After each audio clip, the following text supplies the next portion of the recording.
Praise the lord. ఈరోజు దేవుని వాగ్దానం, భయపడకుము, నేను నీకు కేడము, నీ బహుమానము అత్యధిక మగును. ఆదికాండం 15వ అధ్యాయం 1వ వచనం. ప్రియమైన సహోదరి సహోదరులారా, దేవుడు అద్భుతాలు జరిగించుటకు కారకుడై ఉన్నాడు. ఆయన రక్షణను పొందుకున్నటకు ప్రణాళిక చేయబడ్డ ప్రజలను రక్షణ నుండి ఎవ్వరూ కూడా అడ్డుకొనలేరు. మన జీవితంలో కూడా అద్భుతాలను జరిగిస్తాడు. ఏ మార్గంలో వెళ్లాలో తెలియక ఒక చోట బంధింపబడ్డ మనకు ప్రభు తప్పకుండా తన సహాయాన్ని పంపుతారు. ఆయన నిశ్చయముగా మనకు సహాయము చేస్తాడు. మనల్ని ఎన్నడూ నిస్సహాయ స్థితిలో విడువరు. మనము ఎన్నటికీ సిగ్గు అవమానము పొందము. మనము అనాథలము కాము.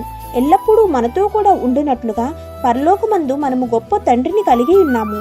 కాబట్టి అటువంటి దేవునికి మన జీవితాలను సమర్పించుకున్నట్లయితే నిశ్చయంగా ఆపదల్లో ప్రభువు మనకు సహాయకుడుగాను మరియు కేడముగాను ఉండి మన బహుమానము అత్యధికమగునట్లు చేసి మనల్ని దీవిస్తాడు. ఆమెన్. God bless you.